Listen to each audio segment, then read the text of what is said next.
Hello, everyone. This is the Leadgens Podcast. Today, our topic is how to create and warm up LinkedIn profiles, how to nurture them to the point where you can already generate leads, reach out, and sell. Today, Zhenya will be sharing more with us. He is a specialist in this field, but I'll chime in somewhere, add something, maybe adjust a bit. So I think it will be interesting. This will take up about half of our meeting, and then we'll move on to some random questions. Maybe you'll ask something, or we'll touch on some other topics. All right, then, let's get started, Zhenya. Listen, well, you should also participate in some way. Perhaps ask me some questions, and maybe we will go through this step by step. No problem. So let's start from the beginning. What are the rules for setting up a completely new profile? How do you create it from scratch? It's simple, right? How do you create it if you've been blocked? Let's start with the creation process. Okay, so the technical and material part. You need to remember a few rules. First, LinkedIn tracks the IP addresses from which logins and registrations occur, and it tracks them for quite a long time.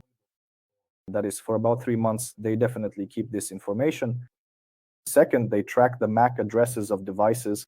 In other words, which specific device was used to log in. Not just the type of device, whether it's a computer, a phone, or a Mac, for example. No, they track the exact device specifically. And there's another not so obvious thing regarding documents. This is if your profile was previously banned. For a certain period, documents you tried to use to verify your identity are kept on banned profiles. So you won't be able to use them again, which is important for us to know. We need a clean IP address. Preferably, it shouldn't be a proxy, but a real address, and ideally, it shouldn't be flagged or blacklisted. In other words, it shouldn't be, say, an office Wi-Fi that 50 or 70 people use to log into LinkedIn. It should be a clean Wi-Fi. As a last resort, go to some coffee shop or cafe and register your profile using their Wi-Fi. I doubt there are a lot of people there using LinkedIn on that network. That's point number one.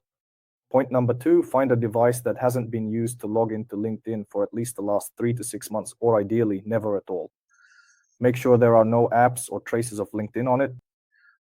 In this case, by the way, simply creating a new device doesn't really solve the problem, but it can help again with the emergence of a new undetected browser. Because it creates a virtual machine, it creates a separate device when we start a session. So this is the most reliable option. If the profile was previously banned, 90% of the time your new profile will be sent for verification. Make sure to verify it with a different document than the one you used before. That is, matching documents to prove it's the same person is most likely something they haven't learned to do yet. So for example, if you previously verified with your passport or ID card, then verify the other profile with, say, your driver's license. That's probably all for the technical and material aspects of this discussion. So let's move on now. I'll add another question, and right away, I'll be asking you questions as we go. Okay, that's if I get banned. But what if I have a profile, everything's great, I'm selling, but I don't know where to get more. I'm kind of a solo entrepreneur because my team is far away. They're working remotely. There's no supervision. So I'm thinking, damn, I'll start creating bots. So what should I do here? What's important when it comes to, let's call them bots? What should I use, and who should these bots be? Well, first of all, again, it's about maintaining the principles regarding devices and IP addresses. And second, the profiles are created for real people, using names of, say, friends or acquaintances, so that if anything happens, these people would be willing to provide you with documents for verification, because new profiles are blocked in 90% of cases. It comes up with all sorts of reasons. Maybe you're a bot, or there's some suspicious activity, or we've detected a suspicious login, so please confirm that it's really you. The reasons are absolutely varied and almost never correspond to reality. That's why it's important to know that verification will most likely happen. If you're creating a profile for a person who doesn't exist, at best, it will probably last you about a week. If you don't have the documents, you won't be able to confirm it anymore. Previously, you could even try to Photoshop something and upload that photo. But now that's no longer possible. Now you can't upload a photo anymore. Now you absolutely have to scan the document live through the frame. So that doesn't work anymore either. When registering, also don't shorten or change any letters. If your passport says Alexander, don't call yourself Alex. Because these abbreviations and discrepancies in transliteration, LinkedIn might see that as a different person and not let you through. I'll add here. If you really want to make your name more American, Alex, Botan, Jack, Jolan, or something else, then you just need to set up 2 languages on LinkedIn. That is, in the Ukrainian version, you write your name correctly, but still in Latin letters. Even if your profile is in Ukrainian, you use the Latin spelling as it appears in your passport for LinkedIn verification in the future. And then in the English version of your profile, you can write Alex there. That is, the surnames were similar. So you don't need to write that you're Alex or Dimitro, but you can easily write Alex for Alexander and similar cases. We have someone who joined the chat and is just now writing a question. If you create 3 profiles for the same person, but with different photos, different profile descriptions, and confirm them with different documents like a foreign passport, will this work? Well, as of now, I can't say for sure that this works because we haven't tried creating profiles for quite some time. Let's just say we've run out of people. No, let's put it this way. If these profiles are created at different times, then it works. We've checked. We have profiles under the same name that were created 2 years ago, a year ago, and for example, 6 months ago. We have at least 8 separate and distinct accounts. Well, we have 8 accounts. It's just that they were created at different times. Then it works, then it definitely works. So what was I talking about? And regarding what you said about the US transliteration, so you still have to write the transliteration in Ukrainian and so on. But again, that's not always the case. If your profile was banned and you register a new one with the same first and last name, LinkedIn can sometimes match them. So in this case, if your previous page was in English, register in Ukrainian. And then it's important that you don't rename this profile, but instead add a language and make the transition. Because renaming your profile in any way 100% leads to verification in all cases. Yes, renaming any verified profile, even if it's been verified 10 times, will go through re-verification in any case. Often changes to the biography or photo also trigger verification, but not always, and I'll mention such cases. Although this is a relatively new feature on LinkedIn, more precisely, not even a function, but rather a verification stage. Because I remember that for about a year and a half, I could rename one profile 3 or 4 times a month, and that was it. Well, you're just not the only one who's that smart, so you can't do that now.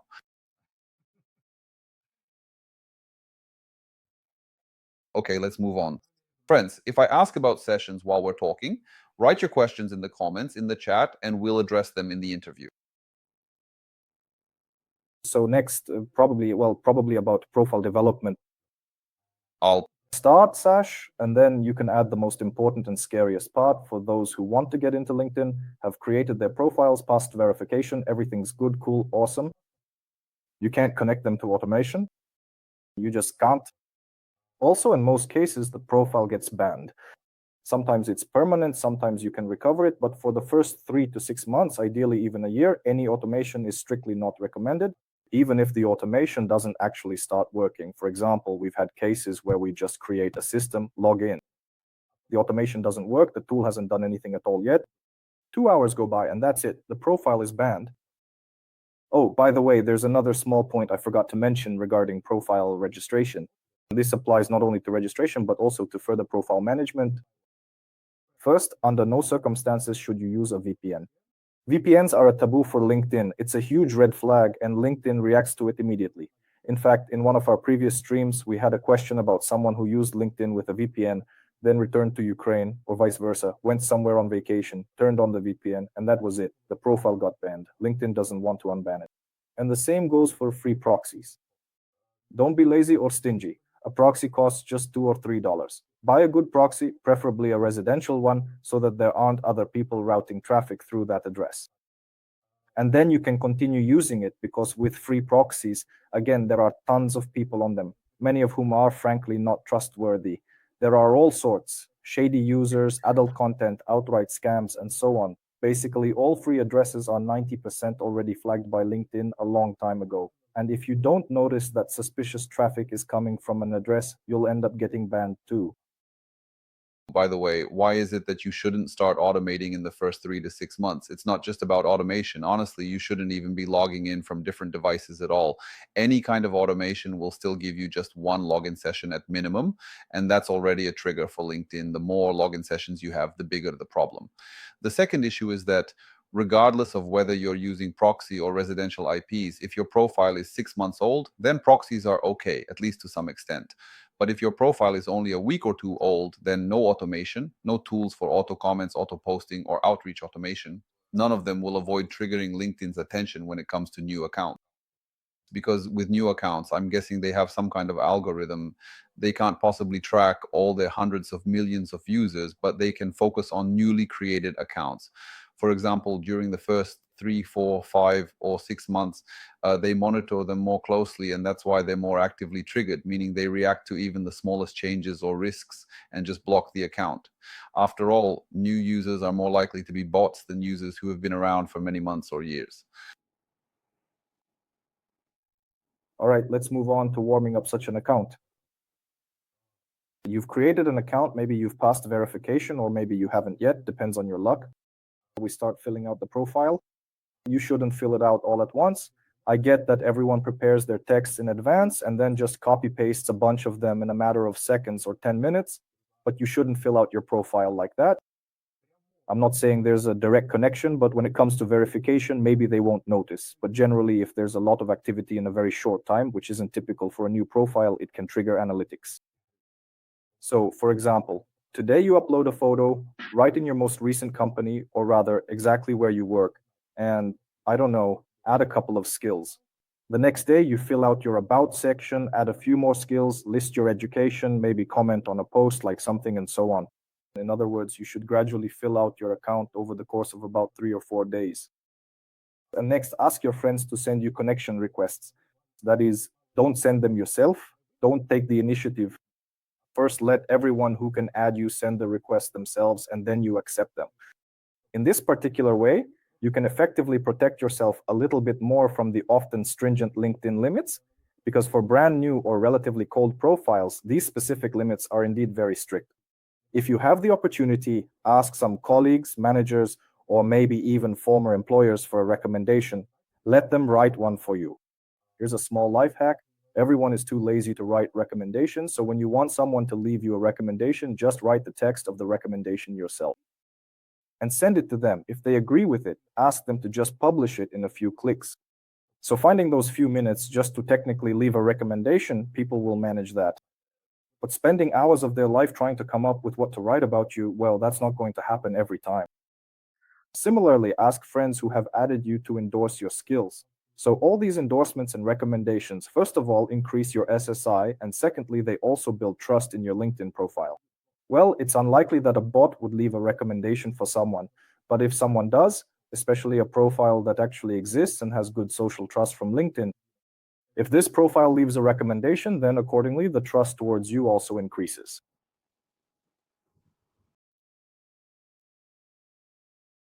This is basically the work for the first week, right? Just to generate some initial leads.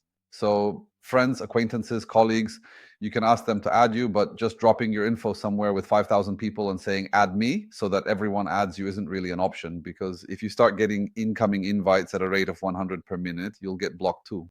Incoming invites are also a problem. There are triggers for that.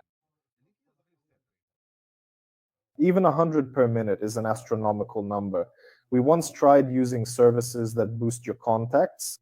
Of course, you'd end up being added by some people from India, China, and so on. It was something like get 100 contacts for $10, something like that. Then it was nowhere near 100 invites per hour. They took a whole week to get those 100 contacts and still got banned. I don't know if it was because the profile was so new, or maybe because, again, the contacts being added were all bots or just really untrustworthy profiles. Maybe that was the reason too. But even in that scenario, the profile still got banned. So using all sorts of follower boosting services is also not something you recommend, right? During the first week, we gained a few followers, filled out the profile, and did it well. Headlines, cover photos, profile picture, about section, experience, skills. We even got a few recommendations just to make the profile look alive. So there's basically no reason for it to get banned for no reason. You need to start taking some initial actions to warm up the account a bit. And here you might still get tripped up a bit, because even with everything we just discussed, they can still send you for verification.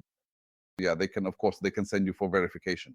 Even 99% of the time, they'll still send you, because verification for new accounts is almost mandatory. but the risk of a permanent ban is much lower now. So you can start posting some content. First of all, put out a few posts, interact with other people's content, and do it consistently. That is, you should actually log into this profile at least once every couple of days. Scroll through the feed, comment on something, like something, or share something. And basically, you can already start adding 2 or 3 invites per day to the audience that is being added well. And who is being added to us? Salespeople and HR. Salespeople, yes. And as we know, recruiters, HR, especially if you're in the IT niche, then you should add IT recruiters so that they're more interested in adding you. One thing to note, and I'll go back to content, to commenting on posts and so on, don't try to write those very generic comments like congrats, great post, or something similar. Comment on posts that you've actually read where you understand the topic and can offer a meaningful opinion, and if a discussion starts, you can support and participate in it. Why? Let's look at it from the opposite perspective for a moment.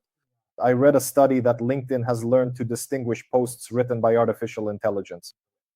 It detects them very easily and significantly reduces their reach. Accordingly, if it has learned to spot such posts, it will also be able to spot similar comments. And if you have 50 comments like great post, well, that won't add any traction at all. No, having only these kinds of comments on your profile won't create any, let's say, new connections with the author of the post, because again, it's obvious that most likely you just connected some bot that comments on everything automatically.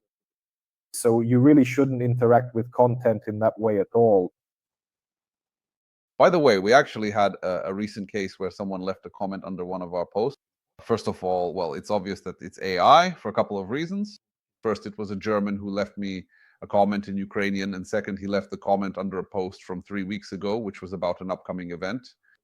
And he left a comment saying that he'd be happy to attend because it sounded very insightful and so on. But the only thing is, I don't speak Ukrainian, but that event has already passed. There was a post 3 weeks ago, and the event was 2 weeks ago. And he wrote me a comment a week ago. Well, so it's obvious that this is AI. Of course, that's a bunch of mistakes because of it. And I was like, well, that's funny. I checked out this guy, looked him up, and it turns out he actually sells a tool that writes automatic comments using AI on LinkedIn. So through his own software, like, he wrote me a comment to get me to notice how cool his software is. It had the opposite effect, but oh well. Oh yeah, it's better to write fewer comments, but make them thoughtful. Well, in general, at the beginning, everything is within reason. That is, when you're warming up a profile, you can't write 50 comments, give 50 likes, or send 50 invites. Everything should be 2, 3, 4 at most per day. This is just warming up. These aren't conversion actions yet. You start conversion actions about 3 to 4 months after what we've described. Well, actually, right now, renting a LinkedIn profile costs 70 to 80 euros per month because creating them yourself takes longer and there are just upfront costs.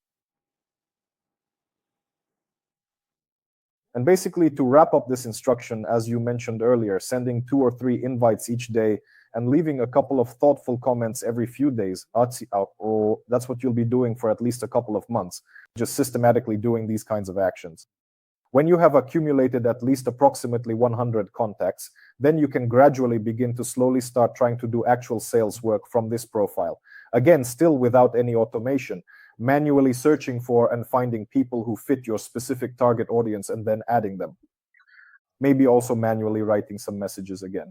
And little by little, gradually warm up the profile. And after about 6 months, you can try connecting automation. Again, you need to set automation to the minimum limits, starting literally with 1 invite per day and then gradually increasing them, adding 1 more either every day or every other day or every 2 days, depending on how you feel about how warmed up your profile is. For example, in Greenfee, you can assess your profile. Once you connect it, a health diagram will be generated for you in the system, which will show you, based on benchmarks, what nuances there are with this profile and what can be adjusted. There are many factors that, let's say, we can't directly influence. For instance, the connection rate, meaning how many people accept you, or the reply rate. You can't directly influence this, meaning that in the first months, the connection rate or reply rate will be almost 0, because all of this accumulates like a snowball. But things like, for example, deleting sessions, removing the excess queue of contacts who haven't accepted you, again, that's an important point. No one ever knows the exact numbers, as always, but roughly 700 to 3,000 unaccepted contacts is already a red flag for LinkedIn. In other words, If you're sending out connection requests and people aren't accepting them, then most likely you're seen as some kind of spammer. That's the logic. And if your queue is too large, you'll attract more attention, so you also need to delete unaccepted requests. Well, in general, Grinsfy will give you 10 recommendations on what you can do. And in addition to that, as I already mentioned, you can send out 1 invite per day, or you can simply enable the smart limit control, and Grinsfy will automatically monitor the frequency of your outgoing actions during the warm-up stage of your profile. So spend 1 or 2 months going through the warm-up, warming up this profile, and then carefully, you can already set the limits you prefer. Well, smart limits are, of course, safer, but sometimes they might seem a bit low because we're pretty strict in this regard. But for warming up, it's the perfect solution. Again, for the warm-up stage of automation, it's a minimum of 3 to 4 months of monitoring the profile. Before these 3 to 4 months, there should be absolutely no automation at all, and even warming up is not recommended here. Basically, nothing should be done at all. When you start automation from the very first week, everything always gets blocked. And that's usually how it goes. So, friends, in the meantime, you can start sending in your questions and we'll answer them, because as far as I understand, we've pretty much covered everything globally, unless you or I have something else to add.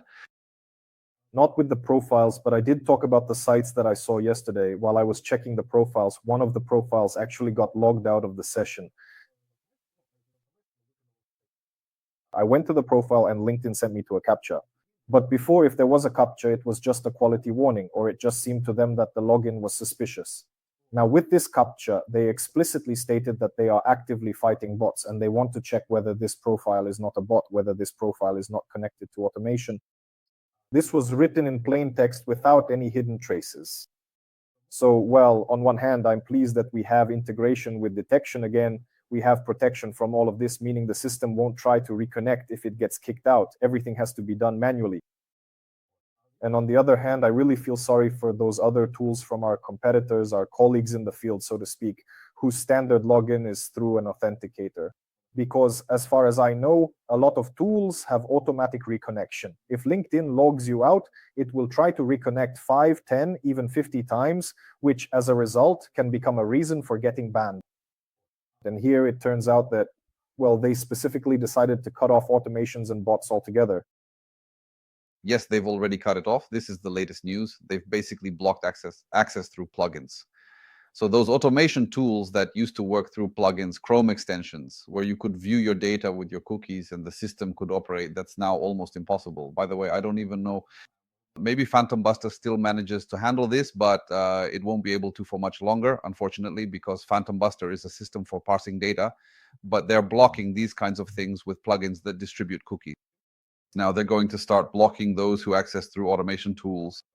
By the way, they used to allow it before. Maybe that's why, in general, you should write to login, negotiate, and build this integration, because basically, even before, it was risky.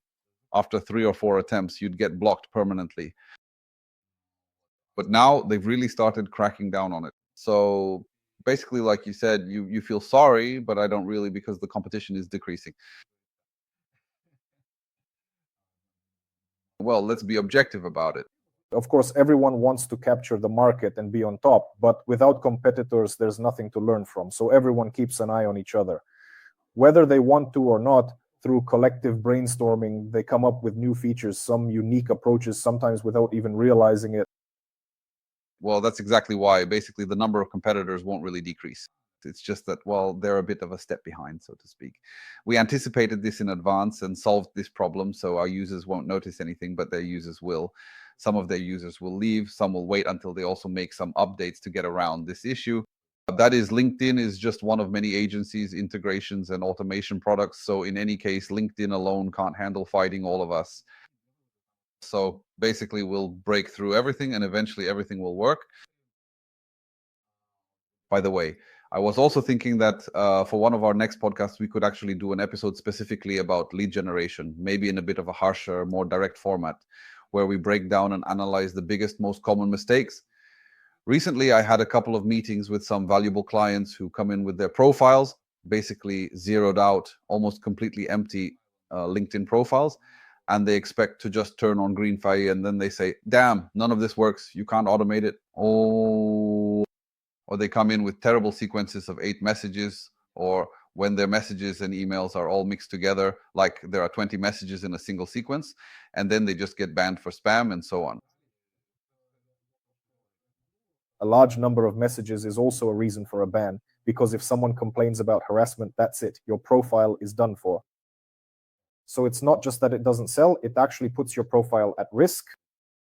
As for our conversion rates, for example, with our outreach, out of every 3 messages that we send, our average conversion rate across the 2 markets we are currently operating in right now is about 25 to 27%.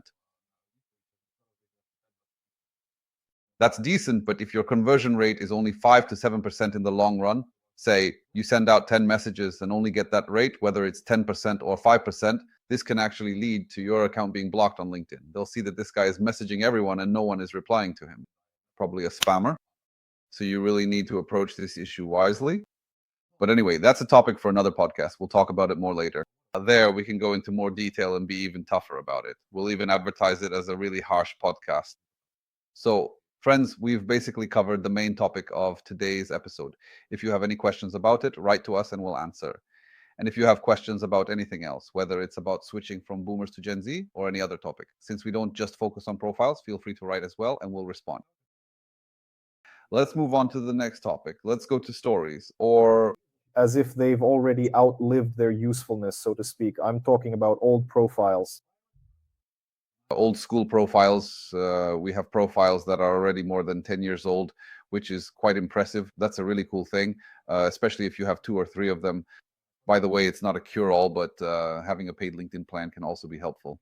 For example, on my own profile, I've been buying Sales Navigator for many years without interruption, so I can run pretty tough experiments on my profile, both in terms of the number of outreach messages and the audience, and sometimes even with aggressive offers and communication. And basically, I don't get blocked because I've been paying money consistently for a long time. So this can have a positive effect. On the other hand, I once spoke with an agency that rents out profiles, and for them, the free Sales Navigator trial was actually a business risk. That is, when you take the first month as a test, it can actually trigger LinkedIn to monitor you more closely. And if you mess up, they might block you. That's why, for example, this agency doesn't allow you to start with a free premium trial on their profiles. They immediately say, "Well, friends, if you want to use them, we buy premium for these profiles and you get a paid premium. We won't use the free trial version because it can negatively trigger LinkedIn and potentially lead to blocking." That's an interesting insight from partners. So that's the story. Well, if there are no more questions, let's wrap up. Wishing everyone a great evening, a good mood, and a wonderful end to the week.